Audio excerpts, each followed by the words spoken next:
ప్రధానమంత్రి గారు మాజీ ముఖ్యమంత్రి చంద్రబాబు నాయుడు గారు మరి ఫిలిం యాక్టర్ పవన్ కళ్యాణ్ గారు ఈ ముగ్గురి యొక్క షో అట్టర్ ఫ్లాప్ ఆంధ్రప్రదేశ్ వేదికగా మరి అశుభ శకునం అని నేను చెప్తా ఉన్నా.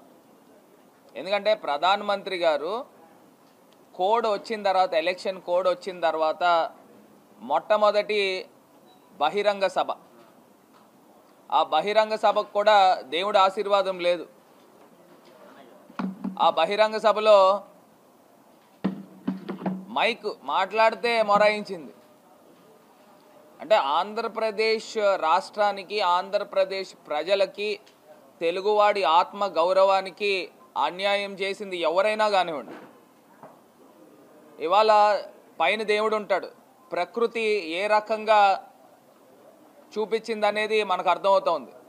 ప్రధానమంత్రి గారి సభ ఏంటి, మైకులు పనిచేయకపోవడం ఏంటండి?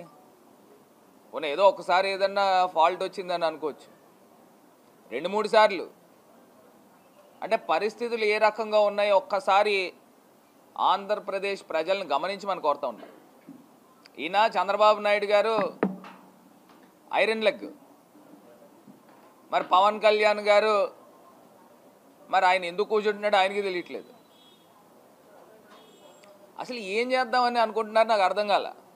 ఇప్పుడు ఆంధ్రప్రదేశ్ రాష్ట్రానికి తీరని అన్యాయం చేసింది ఈ BJP party, Telugu Desam party, Janasena party కాదా అని ఇవాళ నేను సూటిగా ప్రశ్నిస్తూ ఉన్నా. ఎంత అన్యాయం అండి! వీళ్ళు 2014లో ఎన్డీఏ గవర్నమెంట్లో ఉన్నారు కదా, 14లో పోటీ చేసి ఏం చేశారు? ఆంధ్రప్రదేశ్ రాష్ట్రానికి ప్రత్యేక హోదా తెచ్చారా? లేకపోతే రైల్వే జోన్ తెచ్చారా? లేకపోతే పోలవరం ప్రాజెక్ట్ కంప్లీట్ చేశారా? వెనకబడిన జిల్లాలకి ఇచ్చిన డబ్బులు కూడా వెనక్కి లాగేసుకున్నారు కదా ఈయన బయటకు వచ్చిన వెంటనే. అసలు ఇది ఏ రకమైన అక్రమ కలయిక అని అడుగుతా ఉన్నా.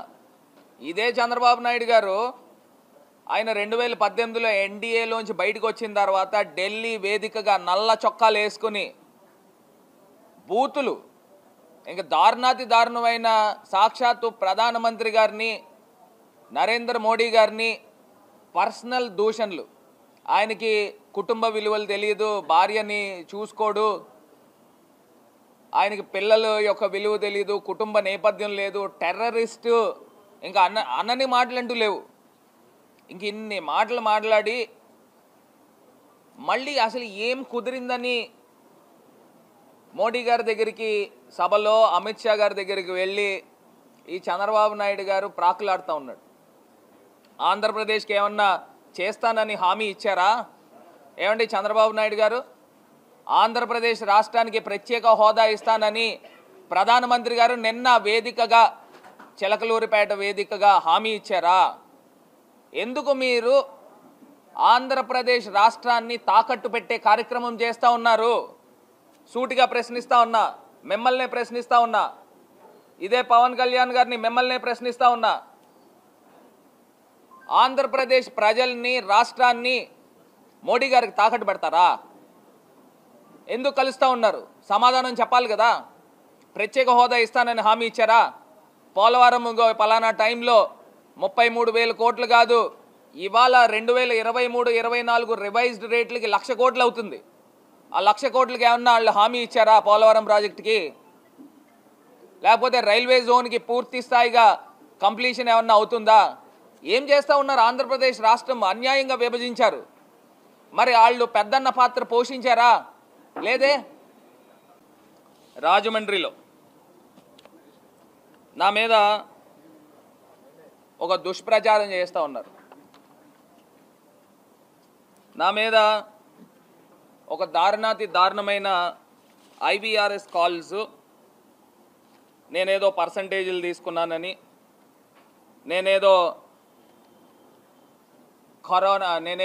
గంజాయి బ్యాచ్లను పెంచుతున్నానని వాళ్ళు మాట్లాడుతూ ఉన్నారు. ఎంత ఆశ్చర్యం అనిపిస్తూ ఉంది. మా కుటుంబ నేపథ్యం ఏంది, మేము ఎక్కడి నుంచి వచ్చాము, ఇవాళ రాజమండ్రిలో క్లీన్ పాలిటిక్స్ చేస్తూ ఉన్నాము అని అంటే మీరు ఏ డోర్ తిరిగి వచ్చినా ఎంపీ ఆఫీస్ డోర్ కనబడుతూ ఉంటుంది, క్లీన్ పాలిటిక్స్ చేసేది. రాజమండ్రిలో ఫెయిర్ అండ్ క్లీన్ పాలిటిక్స్ చేస్తూ ఉన్నాం. ఒక గాంజాయి బ్యాచ్ల్ని, రౌడీ బ్యాచ్ల్ని పెంచి పోషించేవాడు ఇగో ఈ పిల్లోడు ఎవడో జాకీర్ అంట. వీడు హైదరాబాద్లో గాంజాయి కేసులో దొరికిన వ్యక్తి. ఈయన ఎవడో మీకు తెలుసు కదా, గాంజా బ్యాచ్కి డాన్. ఇడు గాంజాయి బ్యాచ్కి డాన్. ఇగో ఇతను హైదరాబాద్లో కూకట్పల్లి దగ్గర చాద్గిరి గుట్ట అనుకుంటా పోలీస్ స్టేషన్ కేసులో దొరికాడు. అంటే ఏ రకమైన మనస్తత్వమో చూడండి. ఇగో ఈ మేడం గారు తెలుసు కదండి, మేడం గారి దగ్గర కూడా తీసుకెళ్ళిన వ్యక్తి వీడు. వీడి పేరు ఏదో, ఏం పేరు, జాకీర్, జాకీ అంట వీడి పేరు. ఇలాంటి వ్యక్తులు గాంజాయి బ్యాచ్కి డాన్. ఈ వ్యక్తి గాంజాయి బ్యాచ్కి డాన్.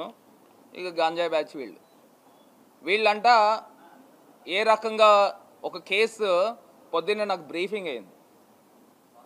వీళ్ళు ఏం చేశారనంటే హైదరాబాద్లో ఒక అతన్ని బ్లాక్మెయిల్ చేయడానికి వాళ్ళ ఇంట్లో వాళ్ళ కారులో గాంజాయి ప్యాకెట్లు తీసుకెళ్ళి గాంజాయి ప్యాకెట్లు పెట్టి అతన్ని బుక్ చేయడానికి ఒక ట్రాప్ వేశారు. ఒక కేజీ గాంజాయి తీసుకెళ్ళి కారులో పెట్టారంట. కారులో పెడితే పోలీసులకి ఇన్ఫామ్ చేశారంట. పోలీసులకి ఇన్ఫామ్ చేస్తే ఆ కార్లో ఏం దొరకలేదని చెప్పేసి వాళ్ళు వచ్చేసారు. మళ్ళీ ఫోన్ చేసి ఆ పోలీసులకి ఏం చెప్పారంటే కార్ టైర్లో ఉంది ఆ గాంజాయి అని చెప్పేసి చెప్పారు. మళ్ళీ తీరా మోసి చూస్తే అందులో దొరికిందంట.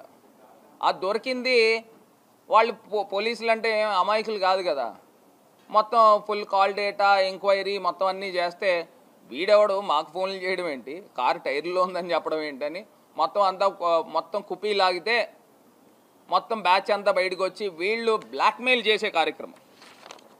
ఈ గాంజాయి డాన్కి పక్కన ఉన్నవాడు బ్లాక్మెయిల్ చేసే కార్యక్రమము చేసే. గాంజాయి ఎక్కడి నుంచి తీసుకొచ్చారు వీళ్ళ మనకు ఎమ్మెల్యేలు, వీళ్ళ 420 వీళ్ళ నా గురించి మాట్లాడేది. ఇంకా వీడు కాకుండా ఇంకో 2-3 ఎవరో ఉన్నారంట. నేను అంశం చెప్తా ఉన్నా. ఈ పిల్లోడు 46వ వార్డులో సంబంధించి ఏదో ఒక కీలకమైన నాయకుడు అంట, మరి ఎవరో తెలియదు నాకు. మరి ఇలాంటి వాళ్ళు చంద్రబాబు నాయుడు గారు సతీమణి పక్కన కూడా నుంచుని ఫోటోలు దిగారంటే గాంజాయి బ్యాచ్ని తీసుకెళ్ళి ఇదా మీరు మాట్లాడేది మా గురించి? మళ్ళీ నా మీద IVRS కాల్ నడపడం ఒకటి సిగ్గుండాలి.